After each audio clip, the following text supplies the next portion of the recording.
Saya baru mau merem beberapa menit, itu denger suara orang minta tolong teh. Tolong, bang, tolongin saya bang. Tolongin saya bang, saya nggak mau mati di sini bang. Tolongin bang, anak saya baru lahiran. Dari sepatu dia yang basah, keril dia yang udah pada kotor, terus baju saya yang saya pinjemin itu ada di samping saya semua. Dengan keadaan rapi kayak belum dipakai sama sekali. Hai My Lovers, Assalamualaikum warahmatullahi wabarakatuh. Kembali lagi bersama aku Mayaska. Gimana nih puasanya kali ini? Semoga lancar ya sampai di hari kemenangan. Di segmen Otista malam hari ini, aku datangkan lagi narasumber yang punya cerita mistis menarik. Kali ini ceritanya masih seputar Gunung Gede. Nah, ngomong-ngomong soal Gunung Gede nih ya, aku mau ingetin lagi ke kalian. Mungkin kalian yang udah dengar cerita aku bersama dengan almarhum sahabat aku, yaitu Ita. Nah, di tahun ini insya Allah ya, cerita aku dari pengalaman pribadi aku itu mau diangkat jadi film layar lebar. Doain aja semoga tayang di akhir tahun 2024 ini. Jangan lupa ya nanti kalau udah launching filmnya kalian tonton dan kalian ramaikan, support filmnya juga ya. Oke, tanpa berlama-lama lagi kayaknya aku langsung sapa aja ke narasumbernya nih. Dia mau kasih cerita apa nih tentang Gunung Gede. Halo Bang Rafli, Halo, Kamaya. thank you ya udah nyempetin waktunya buat datang ke sini. Yeah. By the way, mau cerita tentang apa nih Bang? Cerita di Gunung Gede, Kamaya. Kisi-kisinya gimana tuh? Itu di situ kita kayak banyak rintangan, kayak nggak boleh naik ke gunung itu. Dari awal perjalanan sampai akhir pendakian tuh selalu ada aja hal-hal yang kayak nggak boleh naik, atau turunnya juga kayak ada hal-hal yang kayak jangan terlalu dipersulit gitu. Itu dari hal mistisnya juga atau dari? Itu dari hal mistisnya ada, sampai kita debat cekcok sama teman kelompok juga ada. Oh, lengkap ini ya. Lengkap semuanya ada. Oke, penasaran kan ceritanya Bang Rafli itu seperti apa? Simak terus ceritanya sampai selesai supaya kalian itu nggak gagal paham. Oke, tanpa berlama-lama lagi mari kita simak ceritanya dalam segmen Otista. Obrolan mistis kita.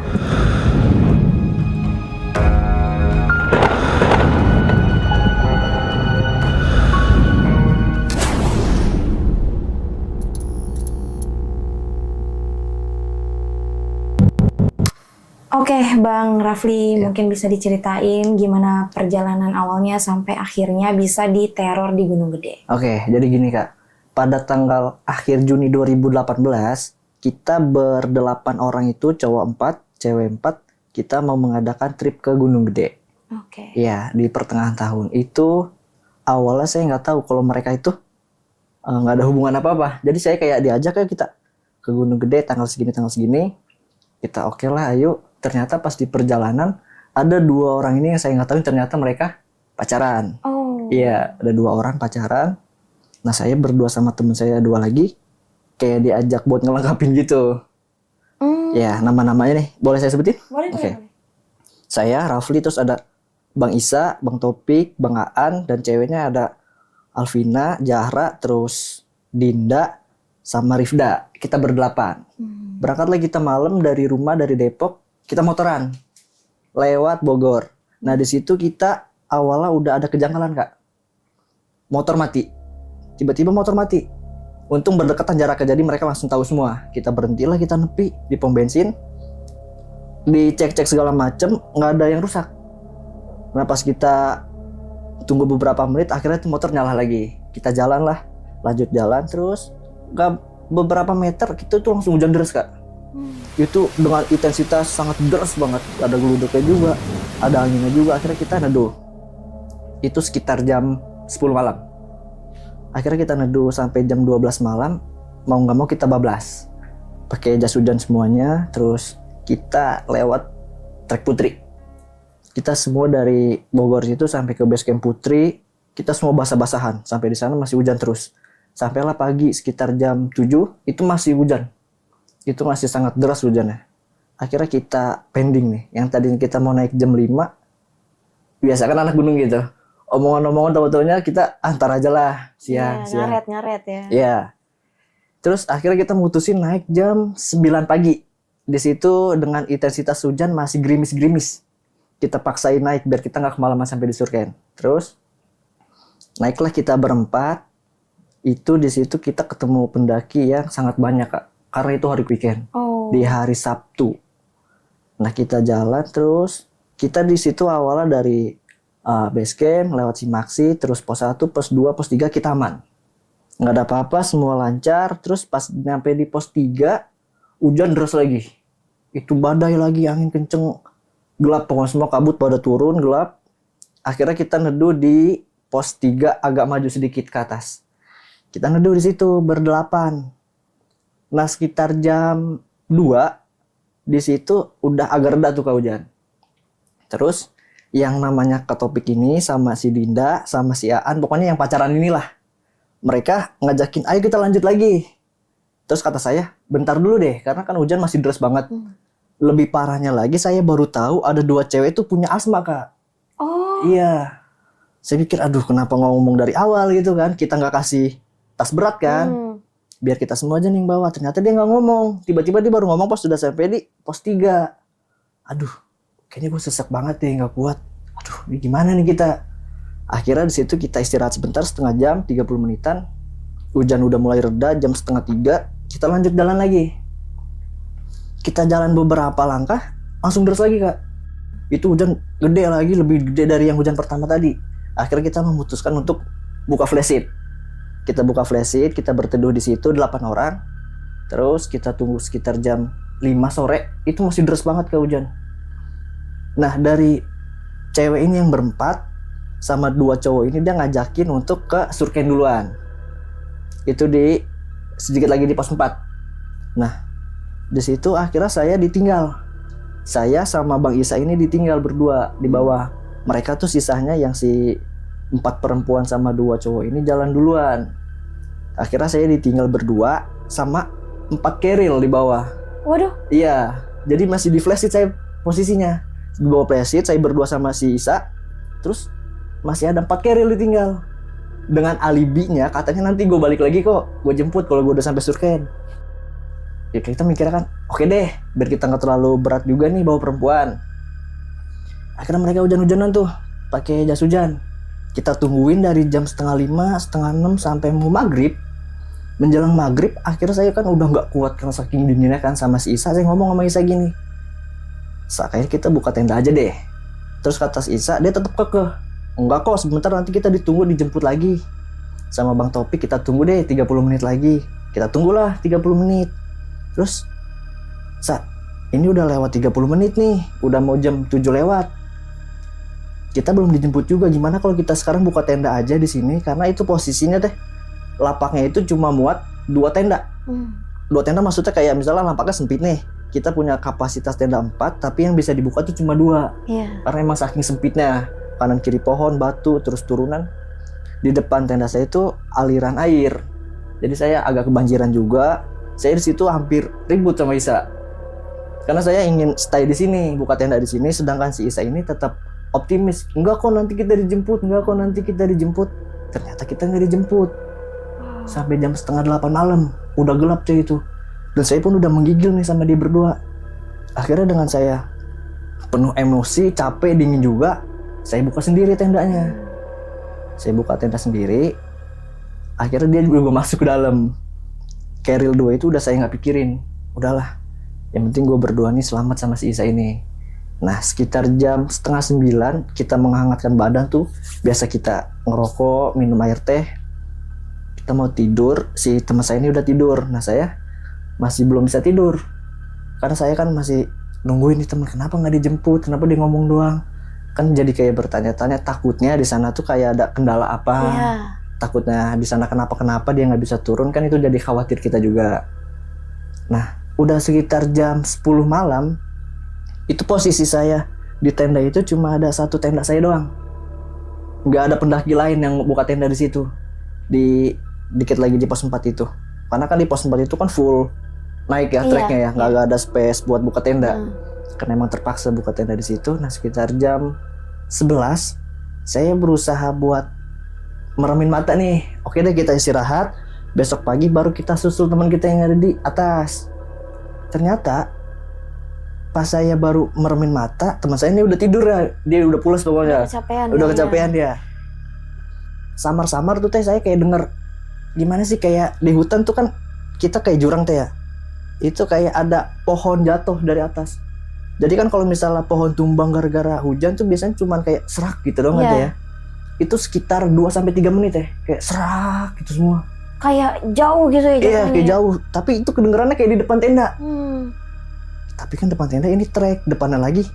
Kayaknya itu deh pohon tumbang, tapi kok nggak hilang-hilang suaranya. Itu sekitar 2-3 menit.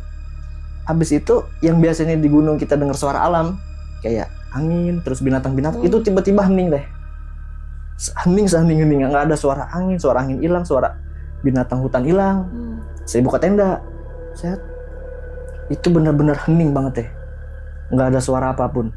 Saya kan jadi kayak, wih sepi banget nih, teman udah tidur juga. Oke deh, gue lanjut tidur. Nah saya baru mau nutup tenda, baru setengah, saya di situ dengar orang selawat.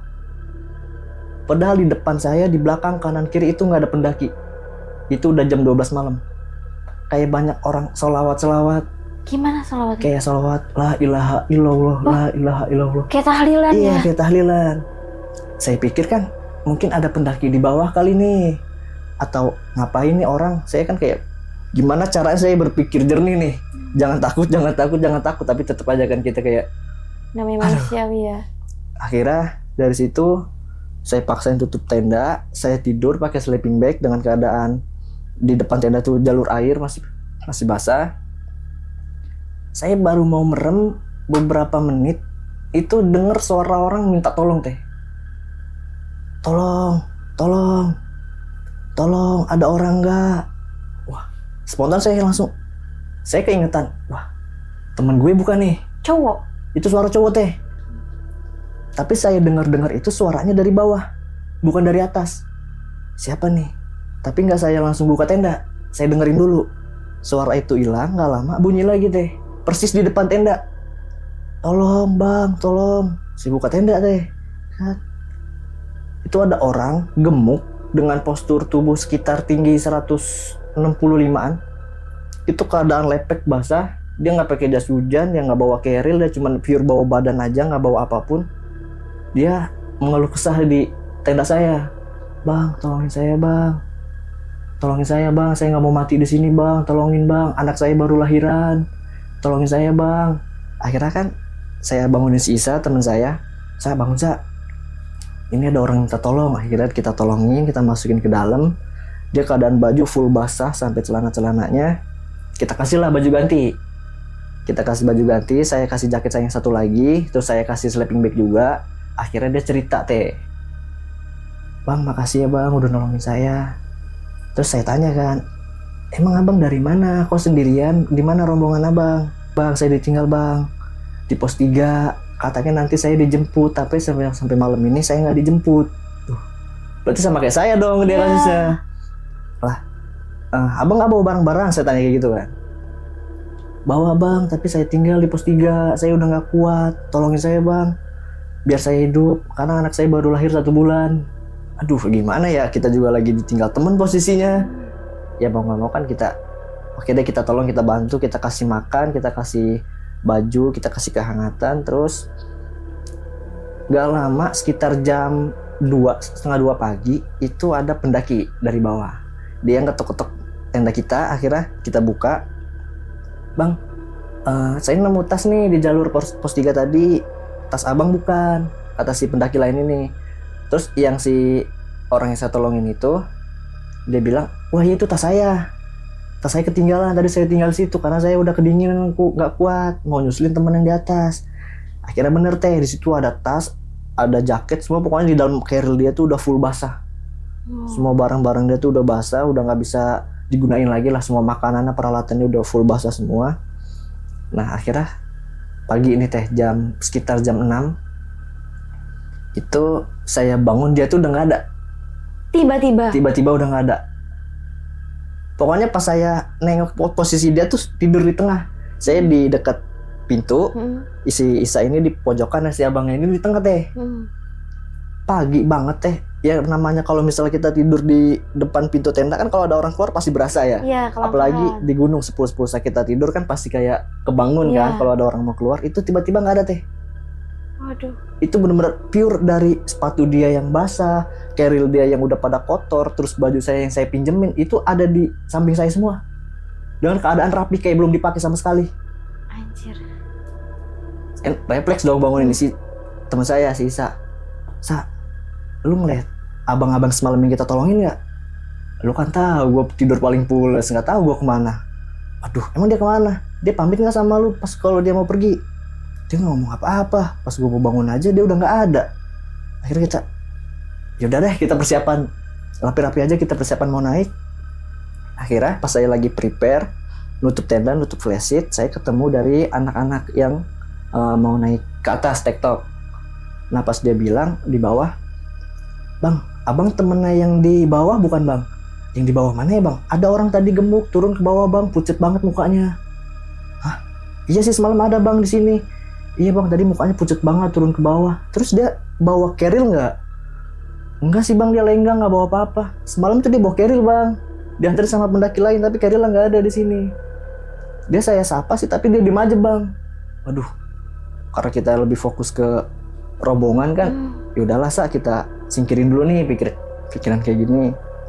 Terus pas sekitar jam 8 itu saya dijemput sama Bang Topik sama Aan. Akhirnya mereka turun tuh ke pos 4 nemuin saya. Jadilah perdebatan di situ teh. Lu kenapa nggak jemput gua gini katanya alasannya mereka udah pada dingin. Kita juga di sini dingin. Ini kita mau tinggal tas kan nggak mungkin. Jadi akhirnya kita prepare bareng-bareng naik lagi lah teh ke atas. Itu pada hari Minggu pagi. Pas udah keesokan harinya kita naik ke atas, terus kita ketemulah sama rombongan abang-abang yang ditinggal tadi. Dia nanya ke saya, bang, kok jam segini udah sampai? Berarti abang tidur di trek ya? Kata dia gitu kan. Kok bang tahu? Iya, semalam saya ninggalin temen saya di bawah. Kok dia sampai jam segini nggak naik juga ya di atas? Loh, dia nggak naik ke atas. Katanya semalam dia mau ngomong katanya besok pagi kita mau naik bareng ke atas. Enggak bang, sampai di atas dia nggak ada orangnya. Akhirnya si teman-temannya ini dia langsung memutuskan buat turun. Dia nggak lanjut summit, dia nggak lanjut naik. Pokoknya dia memutuskan langsung turun. Akhirnya dia bilang, oke deh, gue turun duluan nih bang, saya mau nyari teman saya yang ketinggalan di bawah. Oh yaudah, oke. Akhirnya kita ketemu nih satu rombongan lagi di Surken, di dekat pintu masuk puncak. Itu sekitar jam 9 pagi saya sampai di Surken. Terus saya bilang sama si Isa nih, itu posisinya kita lintas teh. Oh, lintas ke Naik Cibodas. Putri, turun Cibodas, ya. Terus karena emang saya udah pernah lintas juga, saya bilang nih sama teman-teman, kita bisa lebih cepet nggak kalau kita lintas? Karena kan kita butuh waktu yang lebih lama kalau lewat Cibodas kan. Terus kata mereka, santai dulu aja lah. Lu juga kan baru sampai, mas kita mau langsung buru-buru packing. Ya gue cuma ngingetin doang, biar kita nggak kesorean sih ngomong kayak gitu. Akhirnya kita ngaret sekitar jam 3, kita baru beres packing, beres makan, baru deh kita mau lintas naik lewat lewat Cibodas, dari Putri ke Cibodas, mau ke puncak. Kita bawa keril ke puncak, itu baru kita jalan beberapa langkah, tiba-tiba gelap teh. Mendung lagi, jadi Surken itu langsung ketutup kabut. Oh. Dan saya baru memasuki vegetasi hutan tuh, yang masuk ke arah puncak, itu langsung deras lagi teh hujan. Karena kan kalau kita udah di puncak gede, kalau dikit lagi mau sampai kan ada aroma belerang ya, Iya. yang kurang Menyengat, baik untuk orang yang menderita asma ya. Iya. Ini 2 orang ini dia semakin gak kuat nafasnya teh. Kayak ntar dia berhenti, ntar dia jalan lagi, ntar dia ngeluh. Akhirnya kan kita obatin lah, kita kasih kayak balsem ditempelin di hidung biar dia bisa nafas dengan segar. Terus kita sampailah tiba di puncak itu sekitar jam 5:30 sore. Itu cuacanya badai teh. Hujan, angin, pokoknya udah gak kelihatan apa-apa, putih semua. Akhirnya kita memutuskan buat buka tenda di situ. Jadi di Tugu nih, kita buka tendanya tuh di sebelah kanan Tugu. Oh, berarti arah ke belakang sana Arah ya? ke belakang, yang di samping kirinya tuh ada warung. Warung, Ya, iya. saya buka tenda di situ, dibikin 2 tenda, yang ini buat khusus perempuan, yang di sini kita nih yang laki-laki. Itu sekitar jam mau maghrib itu teh. Itu yang buka tenda itu saya sendiri, dua-duanya. Yang lain kemana? Yang lain itu pada nenangin yang perempuan ini, yang pada kena asma. Masa nggak ada yang mau bantuin? Nggak ada yang mau bantuin teh, dari 3 cowok sama 4 cewek ini. Akhirnya dalam keadaan saya kesel juga, terus saya kayak mengkhawatirkan keadaan teman-teman sama diri saya sendiri. Oke lah, saya buka tenda sendiri. Itu hujan udah kayak bukan air lagi teh, itu sakit banget kena es batunya. Itu pas saya cek di jam tangan, wah ini suhu udah -6, ini udah dingin banget. Tenda udah jadi, akhirnya saya kabarin, oke masuk tenda semuanya. Masuklah tenda semuanya mereka, yang perempuan-perempuan, yang laki-laki pisah nih tidurnya. Nah nggak lama dari itu, sekitar 20 menitan terdengar suara muntahan dari tenda cewek. Karena kita kan buka tenda hadap-hadapan. Terus si Bang Isa ini karena dia lebih senior dari saya, dia ngecek lah, gimana, ada apa. Ternyata teman saya ini nih yang asma 2 orang ini udah muntah-muntah teh di kamar. Dia tuh udah muntah darah juga. Sampai keluar darah? Iya, dua-duanya. Astaga. Nah pas saya mau ikut keluar, saya mau nolongin. Nah teman saya ini yang nama si Farhan ini dia muntah juga teh. Jadinya saya nanganin yang cowok, teman saya yang si Isa ini nolongin yang cewek ini. Akhirnya kita kan keadaan tuh udah kisruh banget teh. Udah kacau lah pokoknya, keadaan udah dingin juga, udah menjelang malam. Kabut udah rapet di puncak gede, itu di ketinggian hampir 3.000 kan teh puncak gede. Itu kita, itu dingin banget cuacanya. Akhirnya dari situ kita buka tenda situ bermalam, dan sama teh di situ cuma ada tenda kita doang berdua. Itu nggak ada pendaki sama sekali, dan abang warung pun ikut turun ke bawah. Karena itu posisinya kan udah mau malam Senin kan. Jadi semua orang warung turun ke bawah, dia mau ngambil dagangan lagi ke atas untuk di hari berikutnya. Terus akhirnya saya tidur tuh sampai pagi, nggak ada apa-apa. Saya memutuskan untuk lanjut turun lewat Cibodas. Nah pas saya baru jalan mau sampai di persimpangan antara Gunung Pangrango sama pos Badak, kandang Badak, itu di situ kita istirahat sebentar. Nggak lama itu langsung deras lagi teh hujan. Itu deras banget hujan dengan intensitas yang sangat deras, melebihi dari hujan-hujan sebelumnya yang saya lihat, yang saya rasain. Terus kita buka tenda di situ. Jadi kan masuknya udah mau malam Senin ya, malam Senin udah mau ke Senin. Kita akhirnya bermalam lagi di situ teh, di hari Seninnya. Jadi kita hampir 3 hari di gunung. 4 hari 3 malam. Iya jatuhnya. Yang niatnya malam Senin kita udah mau pulang ke rumah, tapi masih ada kendala nih kita di sini. Oke lah kita tidur di situ. Terus besok paginya kita memutuskan buat pulang. Nah dari sini nih ternyata nggak kelar di sini aja teh. Itu masih banyak banget masalah-masalah lainnya. Ketika saya dari pos kandang Badak terus ke bawah, kan pos kandang Batu ya. Itu sama sekali dari pagi sampai siang nggak ngeliat matahari, nggak ngeliat cahaya matahari sama sekali teh. Jadi pas udah di kandang Badak kan kita istirahat, karena yang 2 asma ini kan masih terengah-engah tuh, dia masih kecapean. Terus kita istirahat situ dengan cuaca yang gelap, kita nggak ketemu pendaki sama sekali. Dari rombongan yang kita ngecamp semalam pun mereka udah nggak ada, udah sepi. Pokoknya posisi di trek itu sampai dari kandang Badak sampai ke kandang Batu kita nggak nemuin pendaki lain. Cuma rombongannya. Cuma tok rombongan saya doang. Iya. Nah pas saya lagi istirahat di kandang Batu kan ada kursi itu teh 2. Dari batu. Iya. Saya duduk di situ sama teman saya semuanya tuh 8 orang. Nah ketika saya mau ngambil minum, saya nengok ke belakang. Itu entah penglihatan saya apa lagi capek atau emang real kayak di situ, itu saya ngeliat mata segede pohon teh. Itu pohon di situ kan pohon besar-besar ya, nggak ada yang kecil kan. Itu saya ngeliat itu kayak mata ngeliatin ke kita. Itu satu mata aja. Satu doang? Satu mata. Nggak sepasang? Enggak. Jadi kayak sebulatan gini aja. Aduh, kayak ngintip jatuhnya ya? Iya. Dia langalingin kayak cuma 2 pohon, jadi ini mata semua teh. Astagfirullahaladzim. Itu akhirnya saya nggak jadi minum. Kayaknya kita berangkat sekarang deh. Kita jalan yuk. Mau kemana sih? Kita kan baru sampai di sini. Kita jalan yuk, kita jalan. Ada teman saya si Isa yang peka ini. Gue juga ngeliat kok. Ayo kita jalan. Akhirnya kita jalan. Pelan-pelan aja ya, jangan ada yang lari. Akhirnya karena saya emang takut juga sama si Isa yang awalnya paling belakang, jadi jalan cepet paling depan. Nanya dong si Farhan sama si Topik ini, lu kenapa lari sih? Nggak apa-apa. Oh yaudah santai jalan sih. Nah pas ada angin kenceng, mereka kan jadi kayak menghindar dari ranting-ranting pohon kan ya. Mereka ngecek kayak takut ada ranting di badan kepala nih. Nah mereka pas ngeliat nengok sebelah kiri, ternyata mereka ngeliat semua dan matanya tuh masih ada. Lari kita semua teh. Iya. Kita lari semua, hampir mau masuk ke kali yang sebelah kanan. Itu kita berdelapan hampir mau nyebur ke kali teh. Astaga. Karena ngeliat mata kayak gitu. Situ kita ketemu Juhur, akhirnya kita berhenti dulu di persimpangan antara pos Kadang Batu sama Air Panas. Ya kan?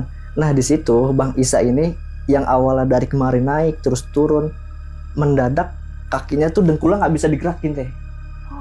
Ya, tiba-tiba dia duduk lemes kayak gini. Saya tanya dong, lu kenapa men? Nggak tahu nih, kaki nggak bisa gerak sama sekali. Lemes gitu. Iya dia lemes. Coba deh diriin yuk, kita gendong. Bisa tuh diri, cuman pas udah diri dia nggak bisa tegap diri sendiri teh. Langsung jatuh duduk lagi. Iya. Lu kenapa men? Gak tahu nih, kaki gue nggak bisa gerak sama sekali, kayak kenceng gitu teh, kayak ada yang megang kenceng. Akhirnya kita stuck di situ teh sampai sore itu, sampai mau menjelang asar. Iya, akhirnya kita mutusin di situ makan nasi dulu, makan berat, terus kita istirahat sambil ngobatin si teman saya si Isa ini. Terus akhirnya dipaksa jalan. Itu dengan keadaan masih tertatih-tatih lah dia, masih butuh pegangan. Karena kan si Isa ini kita sebut juga dia sebagai porter di kelompok kita. Karena dia tuh orang yang paling kuat ya. Dia bawa keril yang gede juga, bawa keril di depan juga dia yang bawa. Kita khawatir dong, kayak selain dia sakit nanti siapa nih yang bawa barang kan? Karena kita udah lebih dari 3 hari ini di sini. Lalu kita jalan itu dari pertengahan menuju ke arah Air Panas, pos Air Panas itu memakan waktu yang cukup lama teh. Padahal kan deket kan jaraknya. Sekitar setengah jam atau 40 menit harus sudah sampai kan. Itu kita hampir 3 sampai 4 jam. Kita diputer-puter situ lagi nggak nyampe-nyampe teh. Kayak ini tuh kayaknya tadi tempat lu yang kaki lu sakit deh. Kok kita balik lagi ke sini ya? Si Isa ini karena emang dia udah capek kan, kayak kita berdoa aja deh. Kita minta pulang. Kita nggak ada yang ngapa-ngapain kan. Kita toh niat kita baik di sini, kita nggak ada yang ngambil barang atau berucap yang enggak atau berbuat yang hal-hal nggak senonoh gitu teh. Akhirnya kita berdoa bareng di situ mau menjelang maghrib. Akhirnya si Isa ini kembali kuat lagi teh, kayak yuk kita jalan lagi. Loh, kaki lu udah nggak apa-apa? Nggak apa-apa, udah kuat. Dia jadi kayak nggak ada apa-apa teh. Ini kayak aneh gitu ya. Iya, yuk kita jalan lagi. Akhirnya kita jalan dari pos Air Panas, karena kan kalau misalnya kita ketemu maghrib di Air Panas kan rentan juga teh. Udah gelap, kondisi jalan licin. Kita harus ekstra hati-hati tuh. Kita nggak bisa lari, kita nggak bisa, harus cari pegangan juga yang kuat kan. Akhirnya kita lewat lah di Air Panas itu. Nah pas kita Air Panas simpangan turun ke sini, itu kita lupa air itu tertinggal semuanya di tempat yang tadi kita istirahat berdoa. Itu kita nggak ada yang bawa air sama sekali.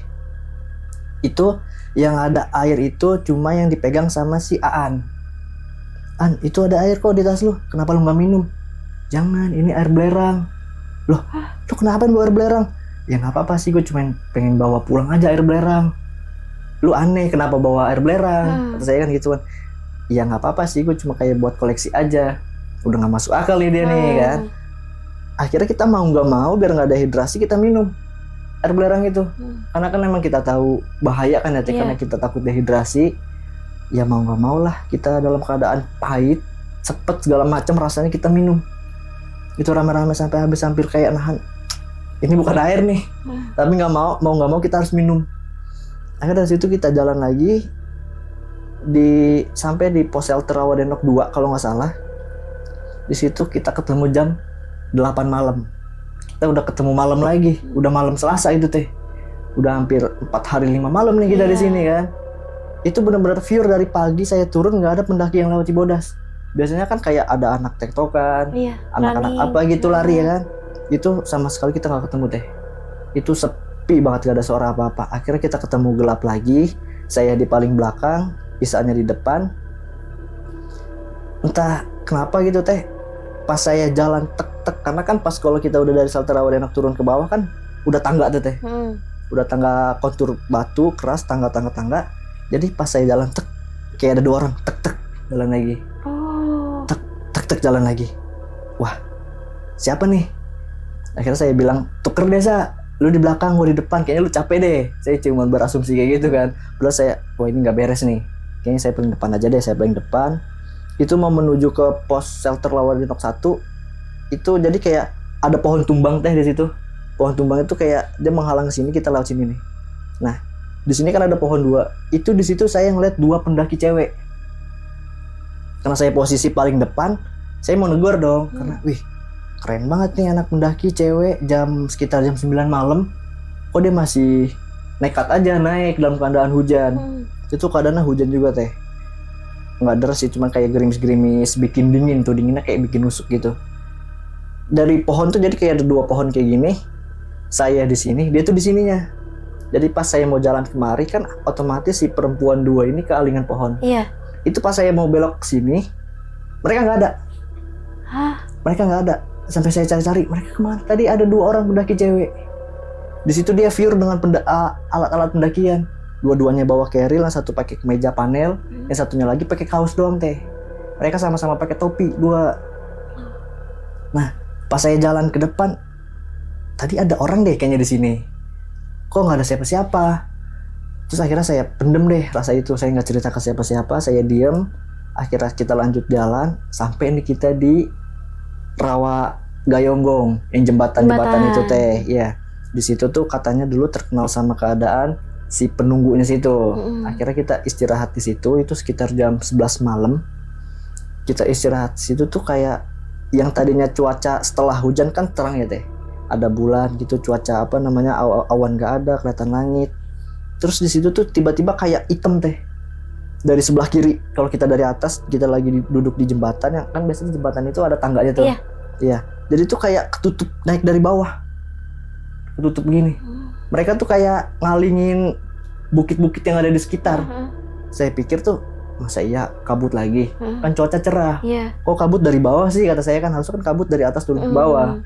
Itu enggak teh, kabutnya dari bawah ke atas. Dia kayak gimana ya? Kayak lebar. Kayak mau ngepung kita kayak gini. Akhirnya saya nyenggol si Isa lagi kan, karena Isa itu salah satu orang yang saya berani buat ngadu kalau udah apa-apa. Karena yang lain kan takutan. Kita juga sama takutan, tapi lebih kayak kita rasain aja deh. Si Isa tuh ngeliat, wah apaan tuh ya? Aku juga nggak tahu Sa. Akhirnya kayak dia tuh nutupin begini, kita ketutup semua teh hitam tuh. Jadi yang tadinya kita ngeliat bulan, ngeliat bintang, langit warna biru, itu tiba-tiba hitam semua teh, kayak gelap lagi. Jadi dia kayak nutup semua begini. Akhirnya kita jalan lagi deh, ayo kita pelan-pelan ya. Tiba-tiba itu di situ Isa yang lagi diri, dia merhatiin nengok ke atas, ke belakang, sekeliling. Tiba-tiba dia jatuh duduk lagi. Lemas lagi. Dia lemes lagi. Lu kenapa lagi men? Kaki gua kayak tadi lagi nih, nggak bisa jalan, nggak bisa didiriin. Kita gendong lah Isa. Gimana? Udah bisa diri belum? Udah bisa jalan belum? Nggak bisa sama sekali. Gua nggak bisa paksain nih kayaknya buat kali ini. Kayaknya gue buat kali ini nggak kuat lagi buat sampai ke bawah. Karena kan posisinya udah deket ya teh. Dari Gayonggong terus Telaga Biru kelar kan, di bawah kita ketemu pos Simaksi, kita minta tolong lah sama orang di bawah. Di situ si Isa bilang, gue kayaknya nggak kuat deh. Gue di sini aja. Akhirnya kan mau nggak mau saya paksa itu, saya bawa keril dia bawa keril yang lebih kecil. Dia dalam keadaan kayak jalan pincang deh. Dari situ tuh dia kakinya malah sekarang tuh dua-duanya. Dua-duanya nggak bisa jalan sama sekali. Jadi kayak kita tuh kanan kiri megangin tangannya dia, kita bawa keril juga. Karena kita kan nggak mungkin buat ngadu ke yang perempuan-perempuan ini kan, karena mereka pasti lebih takut juga, kayak ada apa nih, udah gitu kan ini pendakian pertamanya mereka juga. Iya. Nah pas kita turun ke bawah itu bener-bener kayak kita diputar lagi teh.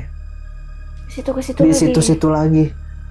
Kayak saya tuh ngomong sama Isa, perasaan gue kayaknya Gayonggong tuh udah kelar di sini loh Sa. Tapi kok sejauh ini ya, kita hampir 2 jam loh kok nggak lewatin Gayonggong ini. Kenapa kita di sini-sini lagi? Gue juga nggak tahu, kata dia gitu kan. Akhirnya kita jalan lagi, tetap di situ lagi teh. Loh, ini mah di sini juga Sa. Kita nggak sampai ke hutan, kita nggak nemuin Telaga Biru. Kita masih dengar suara air Ciberem curug. Iya. Suara curug masih di sini-sini juga, Sa. Berarti kita dong nggak jauh, kita nggak kemana-mana, kita di sini-sini juga. Akhirnya saya jalan lagi ke depan, itu alhamdulillah ketemu hutan teh. Jadi wah udah kelar nih jembatan Gayonggongnya. Kita udah ketemu aliran sungai yang di sebelah kanan. Wah nggak lama lagi Telaga Biru nih kita sampai, kita udah ketemu kali. Akhirnya kita sampai itu sekitar jam 2 pagi di posisi pos Telaga Biru yang di sebelah kiri posnya. Itu kita semua bersyukur banget sampai di situ karena sekitar dari Sabtu, Minggu, Senin, Selasa kita udah 4 hampir 5 hari di situ teh. Akhirnya kita pas mau turun ke bawah nih persiapan udah hampir subuh, kita istirahat cukup lama di situ. Kita jalan beberapa menit, beberapa langkah kita ketemu pendaki lain.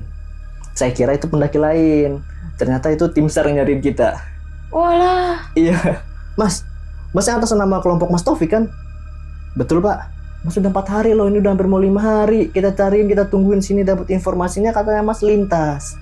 Kita cariin ke sini, kita tungguin dari semalam. Iya Pak, saya jelasin lah kita gini.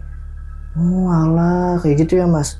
Akhirnya kita turun ke bawah, ke pos. Mungkin teman-teman ada yang tahu di pos base camp Abah Ulung, di situ ada terkenal. Kita istirahat di situ sama si Abahnya. Si Abahnya ini bilang, kamu sering jalan diputer-puter ya? Iya Bah, saya jalan diputer-puter mulu di sini lagi. Terus kamu hujan terus ya? Iya Bah, hujan terus. Iya tuh kamu ada yang ikut tuh di belakang.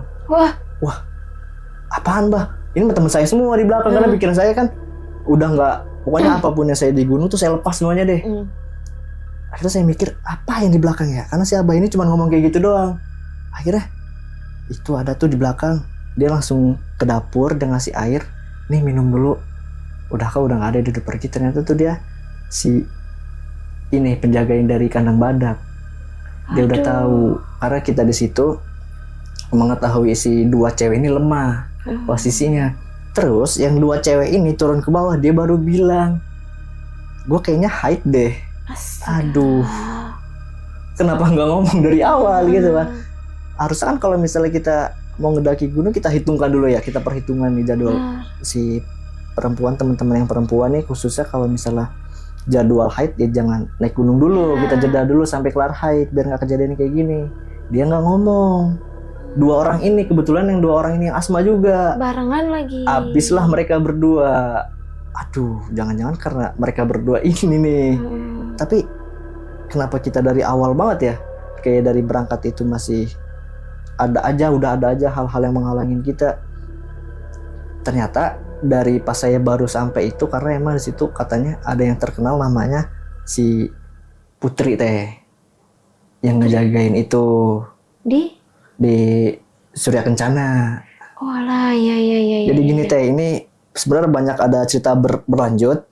Terus saya dapat di part-part gunung selanjutnya tuh saya pernah ada kejadian tentang si Putri ini. Si Putri ini punya ceritanya tersendiri. Nah, jadi pas saya diobatin itu ternyata si Putri ini emang udah ngincer saya dari lama di situ.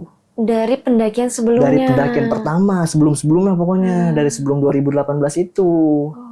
Akhirnya di beberapa tahun kemudian terkuaklah kenapa saya kalau misalnya mendaki ke Gunung Gede itu kayak selalu aja, entah dari mistisnya, entah dari kejadian-kejadian kita sendiri yang kita perbuat dengan kelengahan kita, kayak gitu teh. Akhirnya ya ampun kenapa kayak gitu sih. Ya akhirnya kita alhamdulillah sampai di base camp itu nggak ada yang kenapa-napa. Karena kita ditolong juga sama si abahnya itu, kita dikasih nasihat, terus nggak tau lah dengan caranya si abah itu kita udah aman, dinetralin lagi.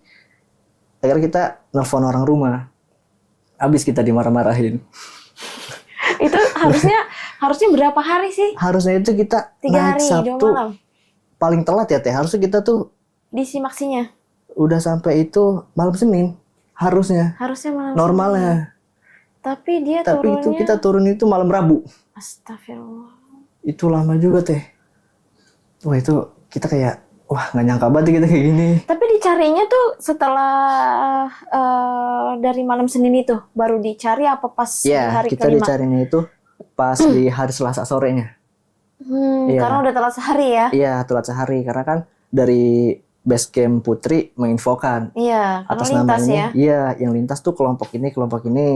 Oke udah turun semua kok kelompok yang ini. Tapi masih ada satu rombongan nih yang katanya belum turun. Karena kan kalau misalnya di gunung itu para tim SAR kan nunggu sehari baru dicari. Karena mereka tuh berpikiran mungkin hujan atau kenapa, karena ini udah lebih dari 2 hari loh mereka belum turun. Akhirnya kita dicari lah di hari Selasa, di malam Rabu pagi itu. Jadi saya jatuhnya itu di Rabu pagi. Sampai di base camp itu jam 6 pagi Rabu. Itu kurang lebih saya 5 hari di gunung. Aduh. Itu udah bingung juga itu keadaannya. Itu waktu ditinggal sama temennya itu, berarti temennya di sana udah buka tenda juga. Iya, Terus yang bawa tasnya itu lu sama sama si Isa Isa. ini. Iya. Berarti tas lu 2 sama tasnya dia 2, jadi 4. Iya gitu. Jadi kita tuh yang cowok berempat ini bawa carrier masing-masing.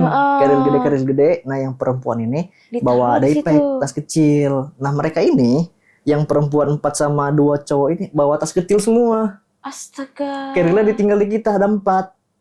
Kita kan mau gimana masa bawa carrier 4 naik ke atas. Udah terkuras juga kan tenaga, kondisi hujan udah makin lelah. Tapi dia di sana ada yang bawa tenda dong berarti ya di Iya. di tasnya. Dia bawa salah tenda satunya 1. itu.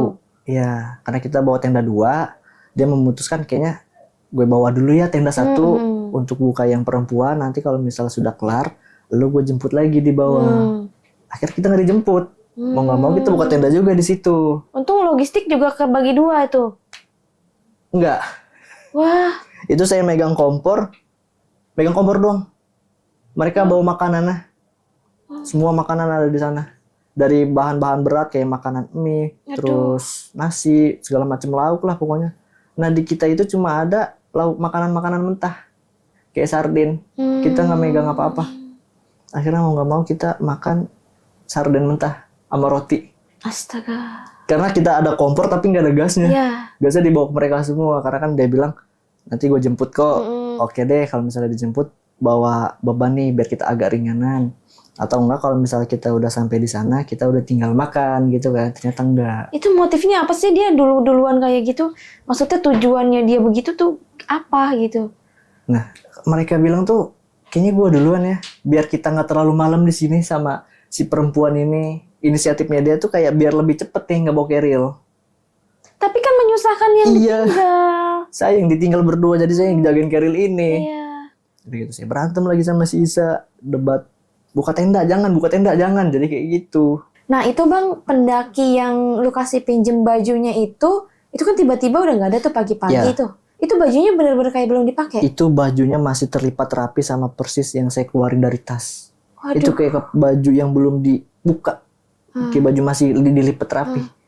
Pas saya buka tenda kan, di posisi situ carrier dia pun udah nggak ada. Saya pikir dia udah jalan duluan kali.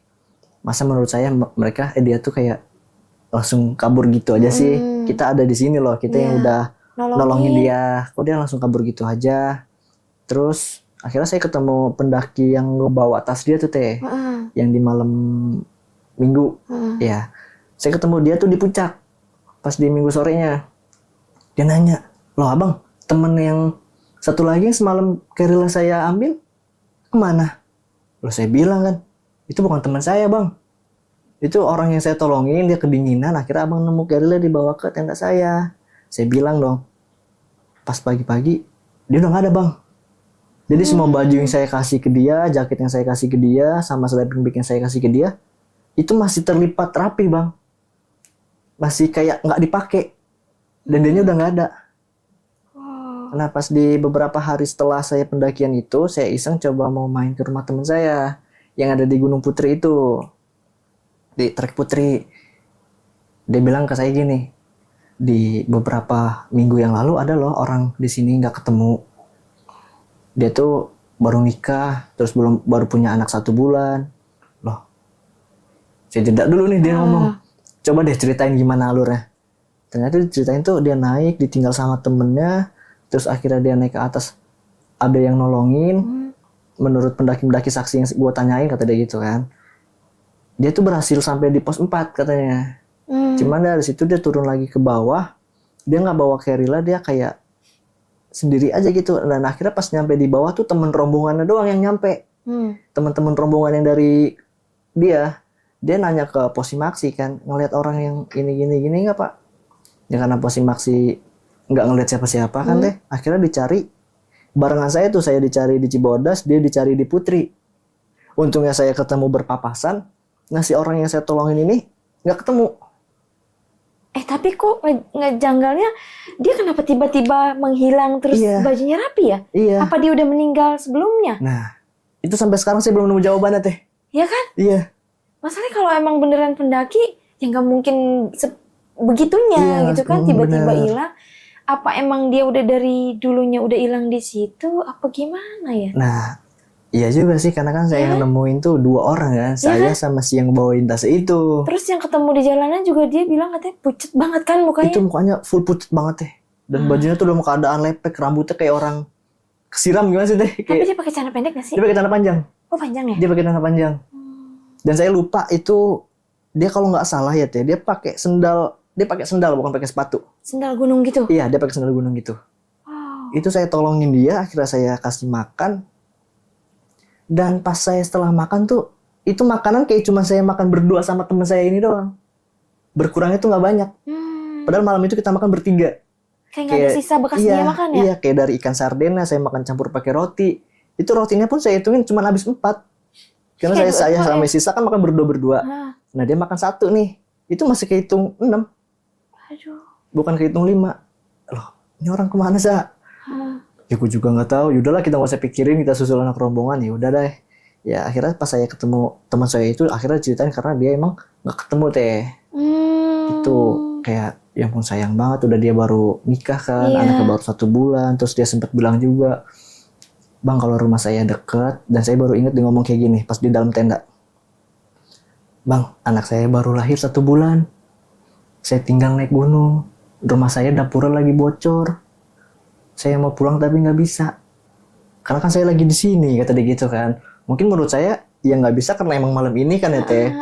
Ternyata yang nggak bisanya dia mungkin ya udah nggak bisa balik ke rumah lagi. Iya, kayaknya gitu. itu. Mungkin itu udah jadi sukmanya kali ya yang ke Nah, tempat lu ya. Mungkin. Mungkin dia emang hilang di hari itu, tapi Tuh, kayaknya emang dia udah nggak udah ada. nggak ada.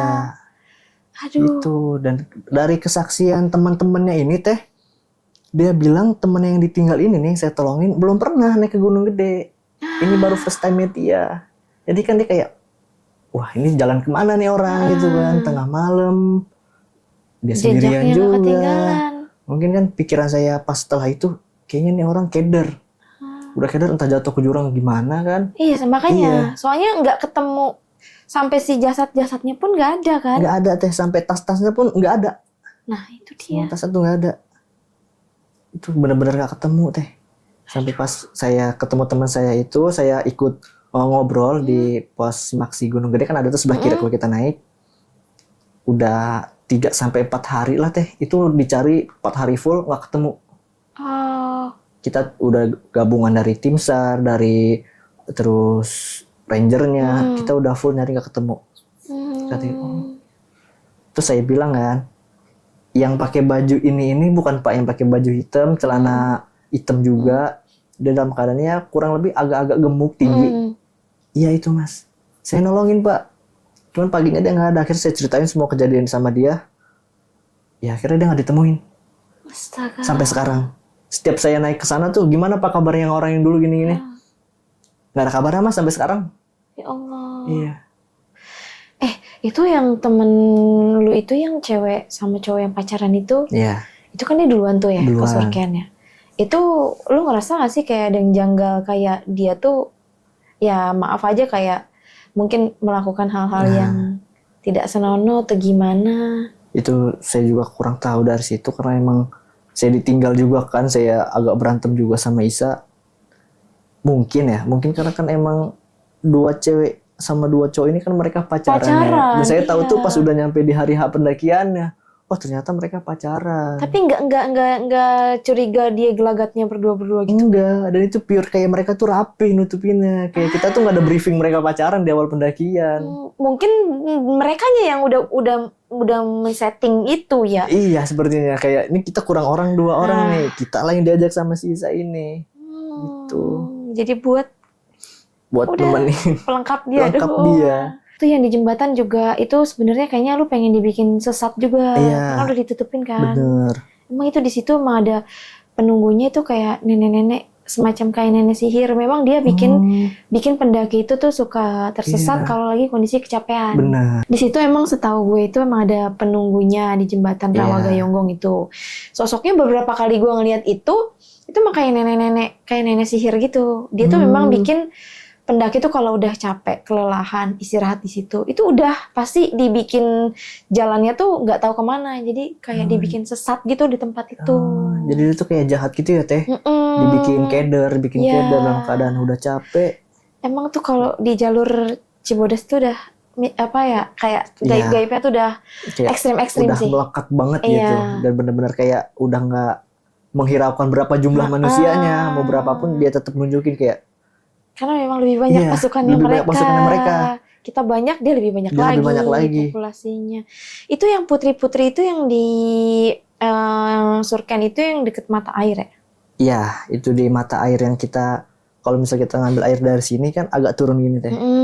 Dan di situ tuh dari corong air itu kan ada batu. Batu. Iya, dari situ. Sosoknya seperti ular ya. Itu dia pakai baju kerajaan teh, warna merah.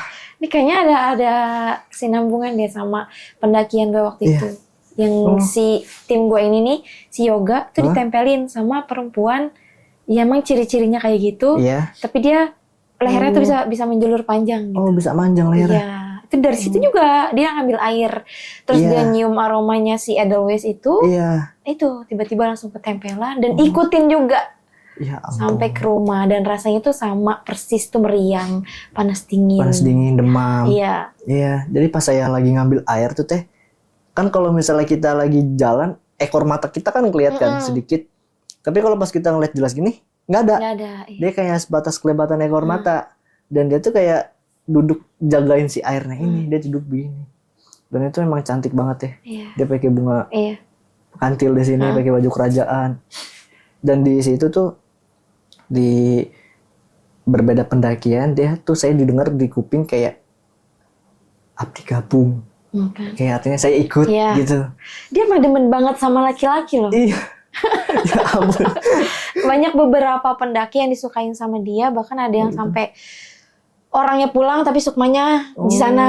Itu banyak kayak tertinggal gitu. ya, Teh? Iya, makanya Gunung Gede tuh memang walaupun pendakiannya padat penuh dengan manusianya, tapi makhluk dari merekanya juga kuat-kuat gitu. Jadi Iya. banyak yang diganggu itu memang jenis si makhluknya itu penguasanya memang sama dia juga. Iya.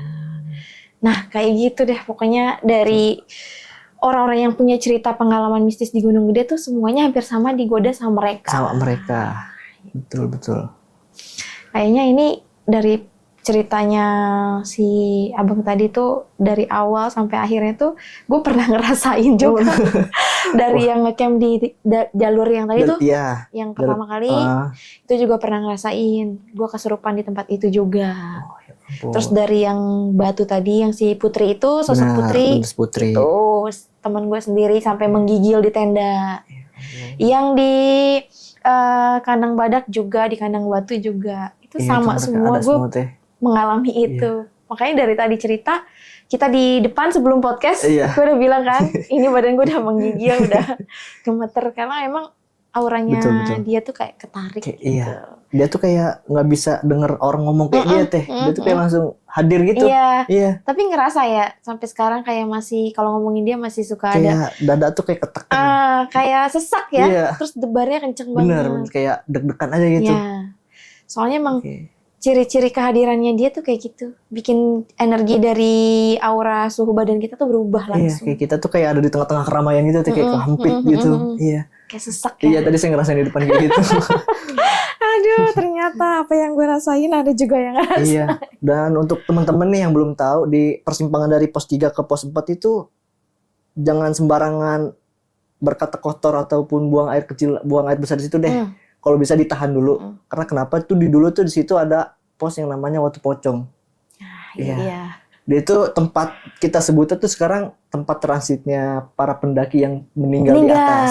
Benar. Untuk teman-teman yang bisa melihat, yang punya kelebihan, di situ tuh pokoknya di setiap tempat yang bisa didiriin dan ditepakin itu full mereka. pocong semua. Iya. Dan saya sangat hati-hati di situ. Itu hati-hati teman-teman. Gue kerasukan sama sosok yang paling besar di tempat itu. Itu kan baru si pocong-pocong itu. Iya. Nah ini gue dimasukin sama yang penguasanya. Itu pertama kali dia datang kehadirannya itu kakinya aja udah setengah dari, ya mungkin dari setengah gunungnya itu.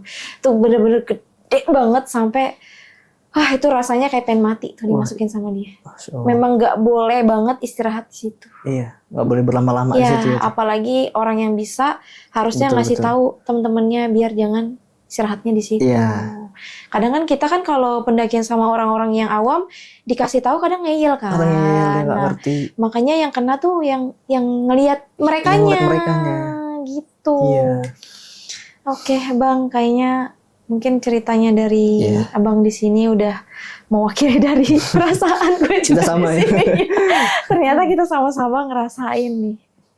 Oke, Bang Rafli, thank you banget ya udah share sama-sama, cerita pengalamannya tuh di sini. Kita bisa ambil ya teman-teman pesan positifnya kalau mau naik gunung itu ya usahakan jangan ada niat-niat yang Iya. buruk sebelum pendakian gitu. Jangan ada rencana-rencana yang aneh-aneh lah.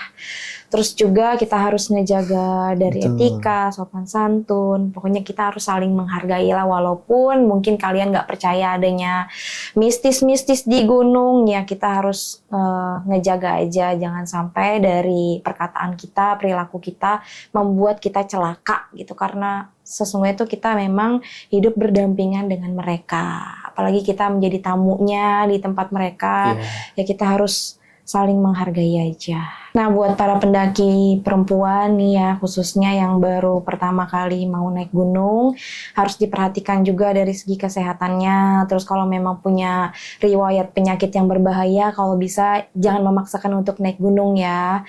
Kalau memang masih yakin untuk naik, usahakan tim pendakiannya itu harus tahu juga penyakit yang dialaminya, penyakit riwayat-riwayat yang sering kambuhnya seperti apa. Jadi ada obat untuk penanganannya nanti, jangan memaksakan. Terus kalau udah waktunya datang bulan, jangan maksain juga buat naik ya, karena dari aroma-aromanya itu memang mengundang dari makhluk-makhluk yang tak kasat mata itu. Justru membahayakan, nanti bisa ditempelin, diikutin sampai ke rumah, itu kan bahaya ya. Takutnya dia minta anterin lagi ke gunungnya, wah itu PR banget ya Bang. Balik lagi ke tempatnya, siapa yang mau nganterin gitu. Pokoknya kalian bisa ambil sendiri lah ya pesan positifnya, tinggalkan hal-hal negatifnya. Nah, buat kalian yang punya cerita mistis menarik, mau share pengalamannya di channel aku ini, boleh banget. Caranya gampang, tinggal kirimin aja cerita kalian melalui DM Instagramnya Maya True Story. Untuk nama Instagramnya ada di bawah ini dan jangan lupa bantu di follow juga ya. Aku minta dukungannya juga untuk di subscribe, aktifkan tombol loncengnya, like, dan ramaikan di kolom komentar. Oke, kayaknya aku sama Bang Rafli pamit undur diri. Mohon maaf kalau ada salah-salah kata. Wabillahi taufiq wal hidayah. Wassalamualaikum warahmatullahi wabarakatuh. Salam misteri Maya True Story.